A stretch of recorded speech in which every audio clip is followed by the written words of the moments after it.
नमस्कार दोस्तों, मैं आशीष त्रिपाठी फैकल्टी कौटिल्य एकेडमी आप सबका स्वागत करता हूं। और सबसे बहुत ही महत्वपूर्ण खबर वो ये कि फाइनली मध्य प्रदेश कांस्टेबल आरक्षक की वैकेंसी आ चुकी है ऑफिशियली, जो कि नोटिफिकेशन आप स्क्रीन पर देख पा रहे हैं। तो बहुत बड़ी खबर, आप सब खुश हो जाइए कि फाइनली वैकेंसी आरक्षक कांस्टेबल की आ चुकी है, जो कि 3 साल बाद ही भर्ती आई है। तो मध्य प्रदेश सरकार ने मध्य प्रदेश कांस्टेबल का नोटिफिकेशन रिलीज कर दिया है। तो आज इस लेक्चर में आपको सारी जानकारी मिलने वाली है कि online examination, physical examination, merit base पे और सिलेबस, जो भी आपकी यहाँ पर इंफॉर्मेशन है वो सारी की सारी इंफॉर्मेशन आपको इस लेक्चर के माध्यम से आप सब तक पहुंचने वाली है। तो मैक्सिमम आप ये लेक्चर शेयर कर दीजिए कि सभी तक ये इंफॉर्मेशन पहुंच जाए और सबको पता चल जाए कि मध्य प्रदेश कांस्टेबल की जो पर्टिकुलर सिलेबस और जो बाकी सारी चीजें हैं वो क्या क्या होने वाली हैं। तो आज हम जानने वाले हैं कि मध्य प्रदेश कांस्टेबल की जो वैकेंसी रिलीज की गई है एमपीपीईबी के द्वारा, उसमें क्या कुछ जानकारी आप तक पहुंचने वाली है। तो सबसे पहले तो ये कि एमपीपीईबी ने ऑफिशियल ये रूल बुक रिलीज कर दी है आज के दिन। तो पहले क्या था कि पहले आपका नोटिफिकेशन आया था, लेकिन कई लोगों का कहना था कि वो ऑफिशियल नहीं है, क्योंकि उसमें लिखा हुआ था कि 24 दिसंबर से आपके फॉर्म भरने वाले हैं, जबकि ऑनलाइन लिंक आपकी एक्टिवेट वहां पर नहीं हुई थी। तो आज एमपीपीबी ने ऑफिशियल नोटिफिकेशन रिलीज कर दिया है, जो आप देख पा रहे हैं। तो एक एक करके हम समझने वाले हैं कि आखिर इसमें क्या कुछ है। तो आप देख रहे हैं कि इसमें लिखा हुआ है पुलिस मुख्यालय गृह पुलिस विभाग मध्य प्रदेश शासन के आरक्षक संवर्ग की भर्ती हेतु चयन परीक्षा 2020।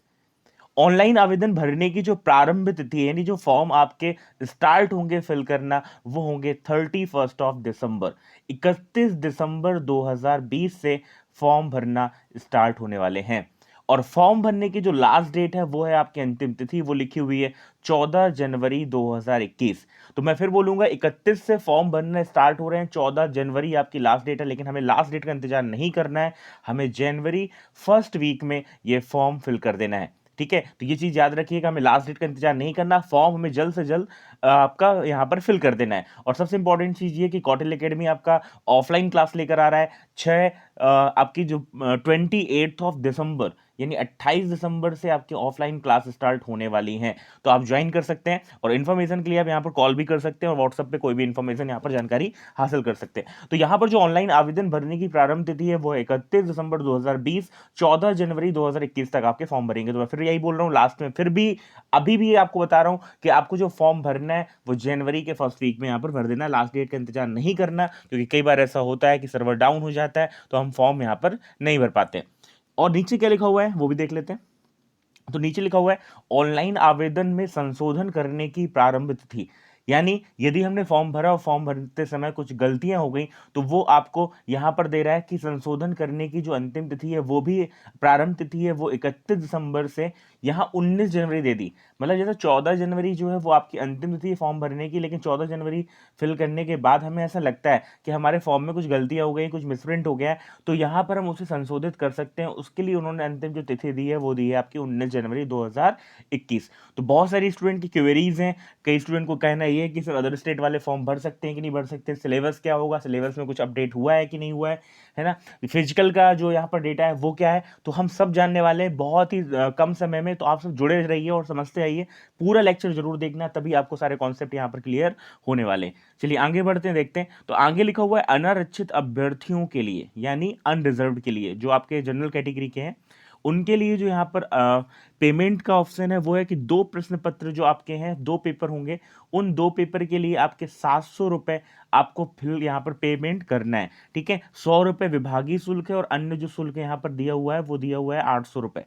चलिए आगे हम देख लेते हैं। तो एक प्रश्न पत्र के लिए, एक्चुअली जब 2 प्रश्न पत्र की बात करेंगे तो यहाँ जो रेडियो आपका जो कांस्टेबल है उसके लिए है, और एक प्रश्न पत्र आपका जनरल ड्यूटी यानी जीडी के लिए। तो एक प्रश्न पत्र के लिए आपका 500 रुपए, जिसमें विभागीय शुल्क आपका 100 है, और कुल जो है वो आपका कितना है यहाँ पर 600 रुपए।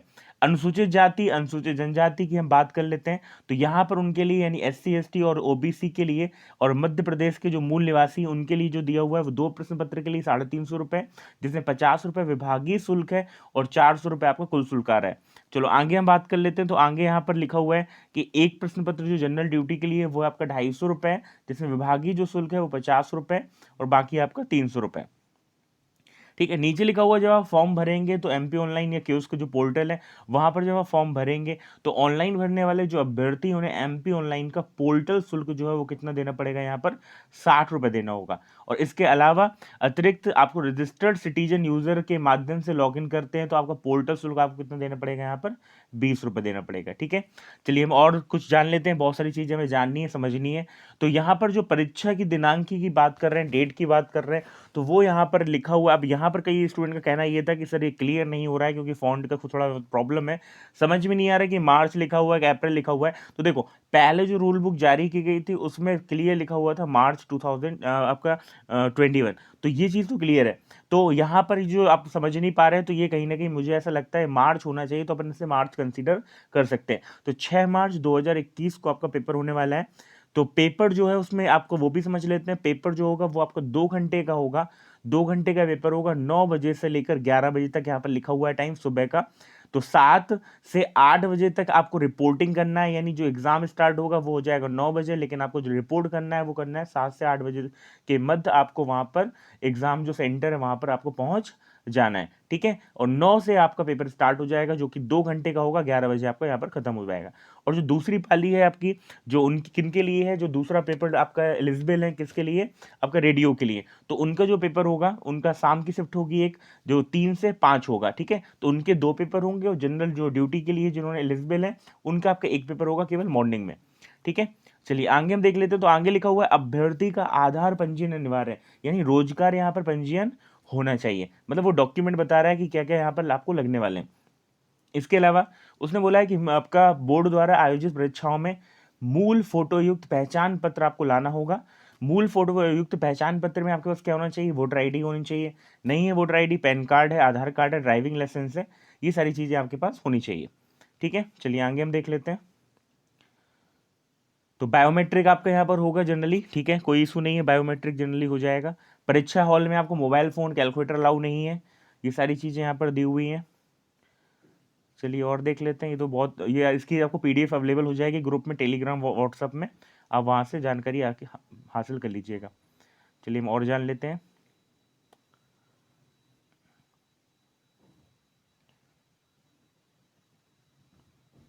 हाँ, अब देखो पोस्ट की हम बात कर लेते हैं। तो जैसा कहना था कि 4000 टोटल पोस्ट है। यदि हम इसे सेपरेट करके समझ लेते हैं तो देखिए, इसमें जो रेडियो की पोस्ट है, रेडियो का मतलब यहाँ पर क्या हो गया, कांस्टेबल रेडियो में जो टेक्निकल पोस्ट है जिसमें हर कोई अप्लाई नहीं कर पाता है ना, तो इनके लिए जो पोस्ट दी गई है वो टोटल कितनी दी गई आपकी 138, जिसको उन्होंने अलग अलग सेपरेट करके समझाया कि ओपन आपका जनरल कैटेगरी, एक्स सर्विसमैन, सबके अलग अलग फीमेल की जो 33% रिजर्वेशन है उसके साथ टोटल जो पोस्ट है यहाँ पर कितनी है आपकी 138। ये केवल किसके लिए, रेडियो टेक्निकल पोस्ट के लिए।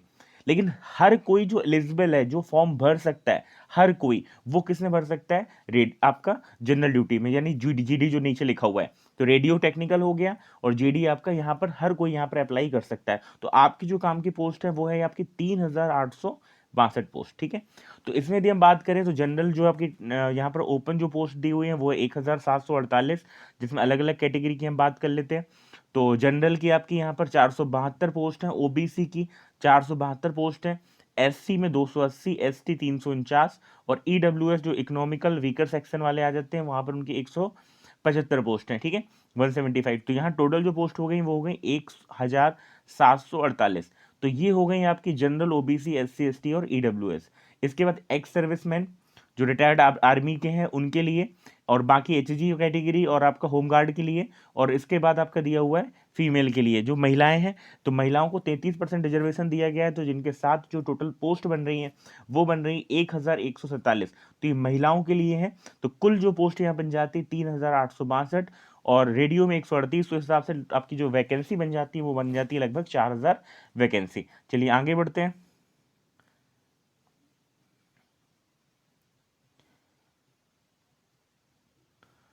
तो ये चीज यहाँ पर एक्सप्लेन की गई है।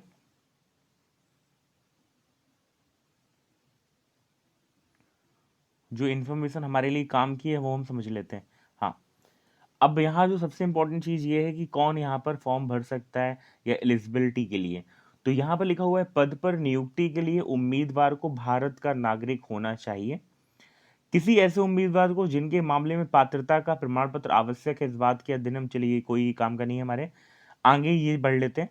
ऐसे अभ्यर्थी जो मध्य प्रदेश के स्थायी निवासी नहीं है, समझिएगा, मतलब अदर स्टेट के लिए, तो उसने लिखा है कि वो केवल जनरल कैटेगरी जो अनारक्षित ओपन के अंतर्गत वो फॉर्म अपना भर सकते हैं, मतलब वो फॉर्म भर सकते हैं, एलिजिबल यहाँ पर हैं, लेकिन उनके लिए जो एज रिलैक्सेशन है वो नहीं मिलेगा, है ना। एज रिलैक्सेशन कैसा, उसने लिखा हुआ है ऐसे आवेदकों को आरक्षण अथवा आयु सीमा में छूट का कोई भी लाभ नहीं मिलेगा तथा उनकी आयु सीमा 1 अगस्त 2020 को कम से कम 18 साल और ज़्यादा से ज़्यादा 33 साल, यानी अदर स्टेट यदि आप उत्तर प्रदेश से हैं और आप फॉर्म भरना चाहते हैं तो जो आपकी एज लिमिट है वो 18 वर्ष से 33 के मध्य होनी चाहिए, उसके बाद आप एलिजिबल नहीं होंगे। जैसे एज रिलैक्सेशन यहाँ पर हर कैटेगरी में मध्य प्रदेश में दिया गया है, लेकिन यहाँ पर आप किसी भी कैटेगरी से हो लेकिन वो जनरल में आप काउंट किए जाएंगे, आपको एज रिलैक्सेशन नहीं मिलेगा जो मध्य प्रदेश के निवासियों को मिलने वाला है।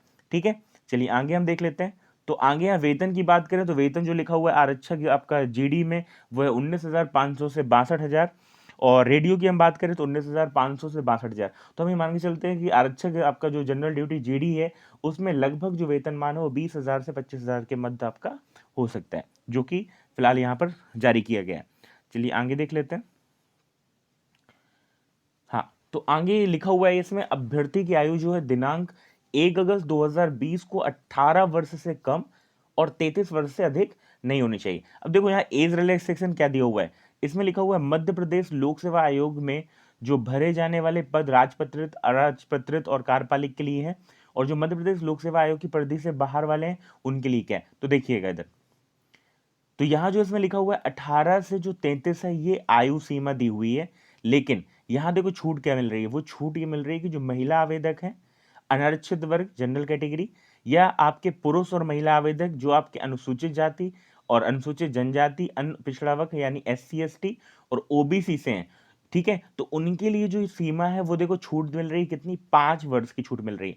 मतलब हमारे कहने का मतलब ये कि अदर स्टेट से आप हैं तो आपको जो एज यहाँ पर मिलेगा वो मिलेगा 18 वर्ष से लेकर 33 वर्ष तक, लेकिन यदि आप मध्य प्रदेश के निवासी तो देखो यहाँ पर जो छूट मिल रही है उनको कितनी मिल रही है, यहाँ पर 5 वर्ष की छूट मिल रही है, यानी 38 वर्ष तक भी आप यहाँ पर फॉर्म भर सकते हैं, जबकि अदर स्टेट के लिए आपकी कितनी एज लिमिट दी गई है, 33 वर्ष। तो ये चीज मध्य प्रदेश के निवासियों के लिए यहाँ पर फायदा मिलने वाला है।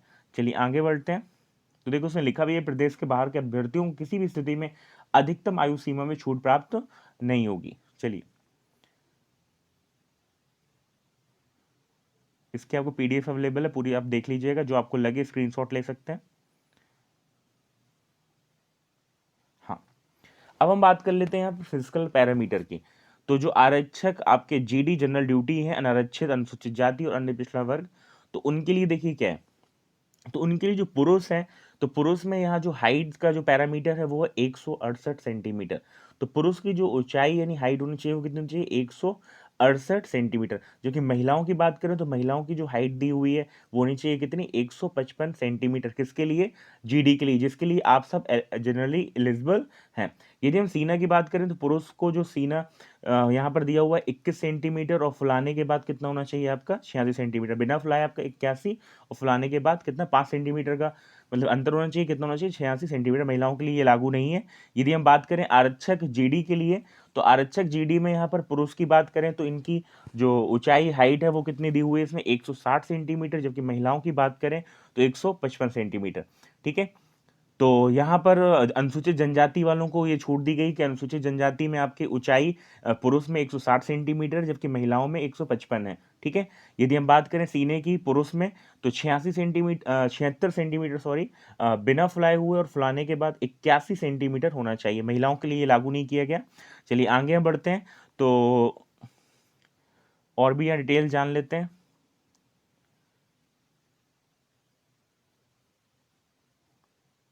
हाँ, अब जो उम्मीदवार है सबसे जो इम्पोर्टेंट है वहां पर ये, इसका आप स्क्रीनशॉट ले सकते हैं, क्योंकि इसमें अभ्यर्थी जो है उसे नौकनी और फ्लैट फुट और आंखों से संबंधित कोई भी रोग नहीं होना चाहिए। देखिए यहाँ पर कहीं ना कहीं आप देख रहे हैं जो रिटर्न का एग्जाम है, रिटर्न एग्जामिनेशन है, वो काफी इंपॉर्टेंट है अपने लिए, लेकिन हमारा फिजिकल क्वालिफाई होना और भी कंपलसरी हो जाता है।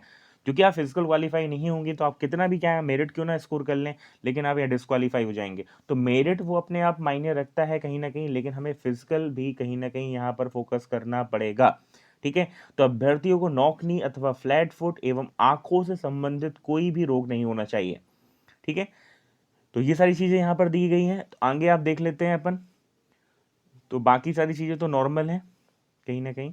हाँ, यदि हम बात करें एग्जाम की, तो आरक्षक जो जीडी कैटेगरी में है, जनरल ड्यूटी में है, तो उन्हें 10+2 प्रणाली के अंतर्गत 10वीं कक्षा की परीक्षा अथवा हायर सेकेंडरी अथवा समकक्ष परीक्षा उत्तीर्ण होना चाहिए। यानी 10वीं परीक्षा उन्होंने या फिर 12वीं परीक्षा उन्होंने अभी पास की हो, या 12वां उनकी कंप्लीट है, 12th उनका कंप्लीट है, तो वो ये फॉर्म भर सकते हैं, ठीक है। जबकि उसमें दिया हुआ जो अनुसूचित जनजाति वाले हैं उनको 8वीं कक्षा भी वो पास है, तो वो वहाँ पर फॉर्म भर सकते हैं। जबकि रेडियो कैटेगरी टेक्निकल की बात करें, तो इस पद के लिए उम्मीदवारों को 10+2 परीक्षा कहीं ना कहीं उत्तीर्ण होना चाहिए। लेकिन साथ ही साथ यहाँ पर क्या लिखा हुआ है वो भी हम समझ लेते हैं। कौशल विकास एवं उद्यमिता मंत्रालय सरकार द्वारा संचालित राष्ट्रीय व्यावसायिक प्रशिक्षण परिषद यानी एनसीवीटी, राज्य व्यावसायिक प्रशिक्षण परिषद एससीवीटी से उन्हें आईटीआई का 2 साल का यहाँ पर डिप्लोमा देखो मांगा है उन्होंने। उन्होंने ये बोला है कि रेडियो में केवल वो कैंडिडेट एलिजिबल हैं जिनका 12वीं पास तो, लेकिन साथ ही साथ उनके पास ये एससीवीटी या एनसीवीटी के अंतर्गत आईटीआई के 2 वर्षीय पाठ्यक्रम के अंतर्गत इलेक्ट्रॉनिक कंप्यूटर इंस्ट्रूमेंटल इंफॉर्मेशन तकनीकी और टेलीकम्युनिकेशन के अंतर्गत किसी भी एक पाठ्यक्रम में उन्हें उत्तीर्ण होना चाहिए, तो वो यहाँ पर फॉर्म भर सकते हैं। या फिर मानव संसाधन विकास मंत्रालय भारत सरकार यानी एमएचआरडी के अंतर्गत यूजीसी से मान्यता प्राप्त पॉलिटेक्निक में किसी भी एक विषय अथवा 3 साल का उनके पास डिप्लोमा है, किसके लिए? इलेक्ट्रॉनिक कंप्यूटर इंस्ट्रूमेंटल इंफॉर्मेशन तकनीकी के लिए, तो यहाँ पर भी वो फॉर्म भर सकते हैं। या फिर मानव संसाधन विकास मंत्रालय के माध्यम से उन्होंने यूजीसी से मान्यता प्राप्त किसी विश्वविद्यालय से किसी भी एक विषय इलेक्ट्रॉनिक कंप्यूटर इंस्ट्रूमेंटल इंफॉर्मेशन तकनीकी के अंतर्गत 4 साल का कोई डिग्री कोर्स या बी या बीटेक किया है या उनके पास सर्टिफिकेट है, तो भी वो ये फॉर्म भर सकते हैं। किस कैटेगरी में? तो आंसर होगा ये केवल रेडियो के लिए, ठीक है। चलिए आगे बढ़ते हैं।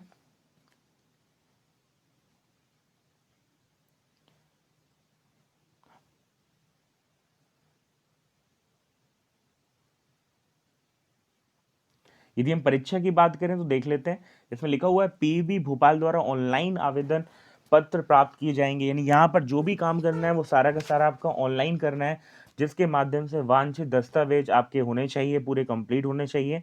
आप पीईबी की ऑफिशियल वेबसाइट www.peb.mp.gov.in पर ये सारी चीज़ें जानकारी हासिल कर सकते हैं। ऑनलाइन एग्जाम होगा, वो सारी चीज़ें हमने जान ली है। इसका फिजिकल होगा, फिर इसके बाद आपका डॉक्यूमेंट वेरिफिकेशन किया जाएगा, ठीक है।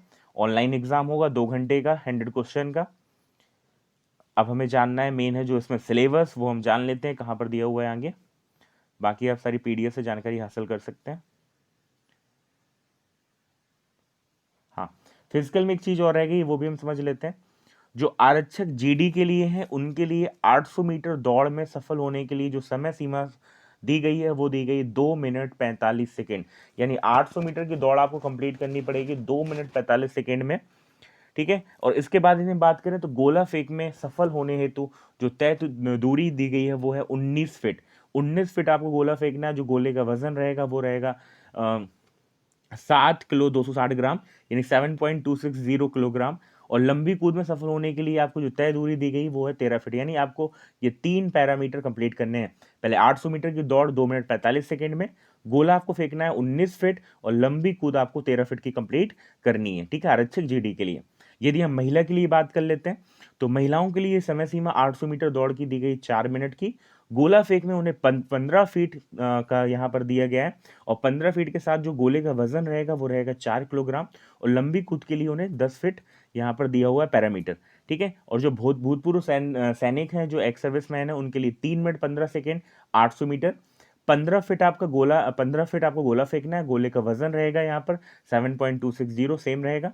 लंबी कूद के लिए यहाँ पर उन्हें 10 फीट का यहाँ पर पैरामीटर दिया हुआ है। और जो होम गार्ड है उनके लिए 3 मिनट 15 सेकेंड 800 मीटर।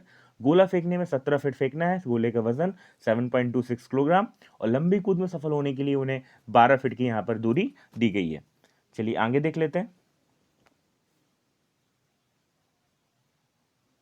तो ये रेडियो के लिए पैरामीटर दिया हुआ है। जो आरक्षक रेडियो है उनके लिए 800 मीटर दौड़ जो है वो 2 मिनट 45 सेकेंड में। गोला फेंकना है 19 फीट। गोले का वजन 7.260 किलोग्राम। लंबी कूद में सफल होने के लिए यहाँ 12 फीट का उन्हें 12 फीट आपका लंबी कूद कंप्लीट करना है। आरक्षक जो रेडियो जो महिला उम्मीदवार है उनके लिए 4 मिनट का है, 15 फीट आपका गोला फेंकना है और 10 फीट आपकी लंबी कूद है। बाकी एक्स सर्विसमैन और होमगार्ड के लिए यहाँ पर डेटा दिया हुआ है। और 800 मीटर दौड़ हेतु याद रखिएगा केवल एक अवसर मिलेगा, याद रखिएगा, यानी 800 मीटर की जो दौड़ है वो आपको एक अवसर में, एक अटेम्प्ट में ही क्लियर करनी है, जबकि लंबी कूद एवं गोला फेंक के लिए आपको 3 अटेम्प्ट मिलेंगे, है ना। 800 मीटर दौड़ के लिए आपको एक अवसर मिलेगा और लंबी कूद और गोला फेंक के लिए आपको कितने अवसर मिलेंगे, 3 अवसर दिए जाएंगे, ठीक है। हाँ, परीक्षा की परिणाम की बात करें तो उसमें लिखा हुआ है चयन सूची ऑनलाइन परीक्षा जो 100 क्वेश्चन की होगी, उसका जो आपका प्राप्तांक होगा, साथ ही साथ आपका जो फिजिकल होगा, उसके बेस पे आपके यहाँ पर मेरिट बनाई जाएगी। देखो, फिजिकल जनरली आपको क्वालिफाई करना है, जो भी सिलेक्शन आपका पैरामीटर है वो डिसाइड करेगा आपका रिटर्न एग्जाम। तो कहीं ना कहीं रिटर्न एग्जाम आपको बहुत ज़्यादा फोकस करना है, आपको पूरी प्लानिंग, सारी चीज़ें आपको बता दी जाएंगी, आप कॉन्टेक्ट कर लीजिएगा। आगे हम देख लेते हैं और भी जो डेटा हमारा सिलेबस का है वो हमें जो जानना है आगे दिया हुआ है। बाकी आप सारी चीज़ें पीडीएफ में अवेलेबल, आप पढ़ लीजिएगा।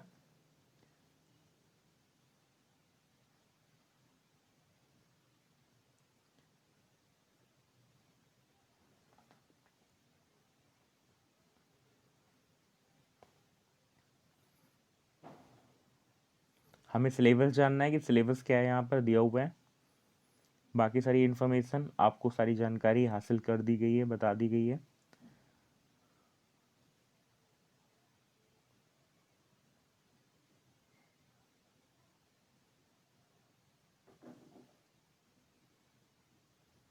हाँ, सेंटर की बात कर लें, ऑनलाइन एग्जामिनेशन सेंटर की, तो आप इंदौर से, बहुत अच्छी बात है। देखिए, जनरली इसके जो सेंटर हैं, जो बड़े जिले हैं वहाँ पर मिल जाएंगे।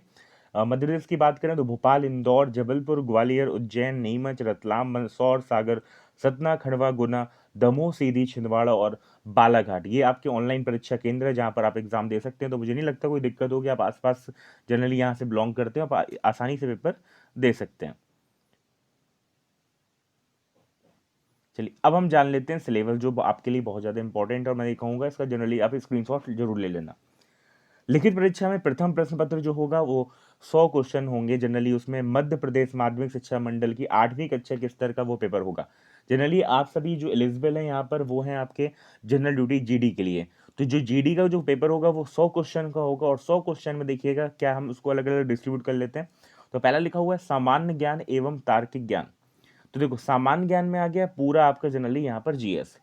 अब तार्किक ज्ञान जो है वो रीजनिंग का ही पार्ट है, जैसे आप देखते हो गए डिसीजन मेकिंग है, सिलॉक्स हो गया, स्टेटमेंट कंक्लूजन हो गया, स्टेटमेंट अजम्पशन हो गया, तो ये सारा जो है वो तार्किक ज्ञान का ही पार्ट है। वेन डायग्राम हो गया।